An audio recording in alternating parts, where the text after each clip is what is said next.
Central bank of India अपने सभी पात्र एमएसएमई खाताधारकों को guaranteed emergency credit line scheme के तहत रियायती दरों पर कोलेट्रल मुक्त सहायता दे रहा है। ये ऋण सरकार की 100% गारंटी के साथ सरकार ने इस योजना के नियमों को करीब 10 दिन पहले ही नोटिफाई किया था। सूत्रों का कहना है कि 1.5 लाख से अधिक एमएसएमई या व्यवसाय पहले ही सुविधा का लाभ उठा चुके हैं। गारंटीशुदा आपात कर्ज योजना का ये मकसद है कि छोटे उद्योग को संकट की इस घड़ी में आसानी से कर्ज सुलभ कराने में मदद करना है। इसे कारोबार के लिए सस्ती ब्याज दर पर लोन मिलेगा। और पूरी खबर पर ज्यादा बातचीत के लिए इस वक्त हमारे सहयोगी स्वतंत्र जैन इस वक्त हमारे साथ जुड़ गए हैं।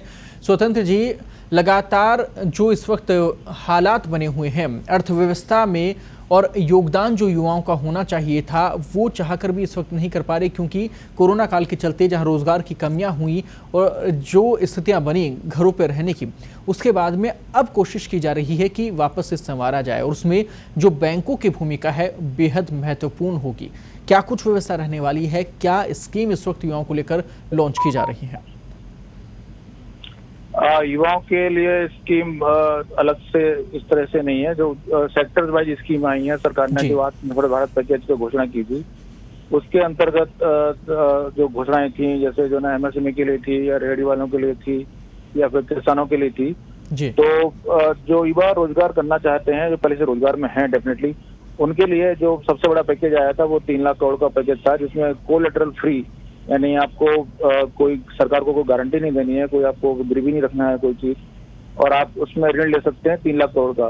तो ये पूरे सभी जो पीएसबी हैं, जो हमारे पब्लिक सेक्टर बैंक हैं, वो इस तरह का लोन दे रहे हैं। इसको नाम दिया गया है emergency credit guarantee line scheme. तो इसमें इसके अंतर्गत 3 लाख करोड़ का फंड है और सरकार ने अभी आज ही वित्त मंत्री ने ट्वीट किया हुआ है कि इसके अंतर्गत 17,705 करोड़ रुपए ऋण मंजूर भी किए गए हैं।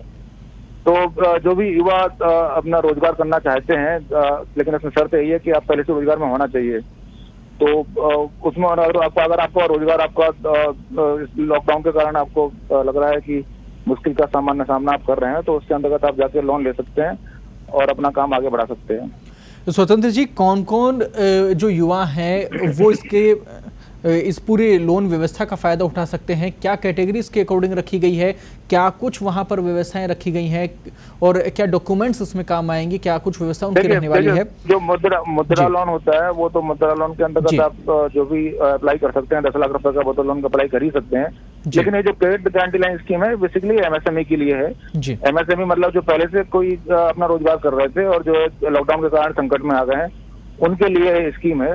तो युवाओं को युवाओं के लिए नहीं है। युवाओं के लिए तो जो सबके लिए एमएसएमई तो बेसिकली युवाओं के लिए होती है। एमएसएमई कोई भी योजना आपको धंधा करना है, कोई आपको स्वरोजगार खड़ा करना है, तो सारे युवा ही शुरू करते हैं। तो इस तरह से सभी योजनाएं युवाओं के लिए होती हैं, लेकिन एज सच युवाओं को फोकस करके योजना नहीं है। वो एमएसएमई के लिए है, मुद्रा योजना है। जो भी स्वरोजगार लोग करना चाहते हैं उनके लिए होती है योजनाएं। तो उनके लिए योजना है और 3 लाख करोड़ का पूरा पैकेज था और सबसे बड़ा जो आत्मनिर्भर भारत पैकेज का सबसे बड़ा घटक था वो यही था। तो प्रति व्यक्ति अगर बात की जाए तो कोलेट्रल मुक्त ये जो सहायता दी जा रही है, क्या इसका दायरा है? कितने रुपए यहाँ पर रियायती दर पर ये सहायता मिल सकती है? कितने रुपए तक का क्या लिमिट है? क्या इसको लेकर भी कुछ?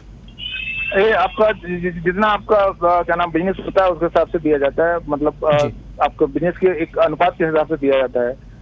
कितना आपका पूरे जो आपका बिजनेस के सेगमेंट रहा है, कितना आपका रिटर्न रहा है, कितने आपने जो है ना टर्नओवर रहा है, उस हिसाब से अलग अलग पैमानों पर अलग अलग लोगों के लिए सहायता दी जा रही है।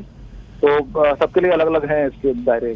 दर्शकों को अगर हम समझाना चाहें कि अगर कितने प्रतिशत इन्हें लोन मिल सकता है, अगर किसी का बिजनेस हो और उस पर कितना प्रतिशत, क्या क्राइटेरिया गवर्नमेंट की तरफ से यहाँ पर इसको लेकर फिक्स किया गया है, वो एक बार सरल भाषा में एक बार आप दर्शकों तक जानकारी पहुंचाएं। एक केस टू केस बेसिस होता है। बैंक जिस बैंक में आपका लोन चल रहा है जी, और जिस बैंक से आपने सहायता ली है उसमें आप जाते हैं और उसमें अपना पूरा फाइल देते हैं।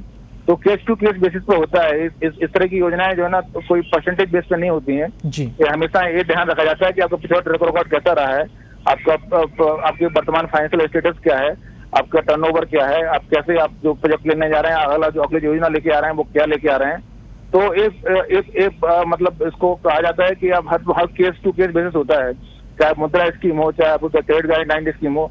इसमें कोई क्राइटेरिया फिक्स नहीं होता। मैक्सिमम क्राइटेरिया हो सकता है कि जैसे मुद्रा में 10 लाख हो, 10 लाख है, या इसमें आपका जो है ना एक सर्टेन अमाउंट तो 10% या 20% हो सकता है, लेकिन कोई मैक्सिमम अमाउंट होता नहीं है। मैक्सिमम अमाउंट आपको ये होता है कि आपको कितनी सहायता चाहिए, क्यों चाहिए, आप फाइल लेके आइए, उसके बाद वो आगे बात होती है।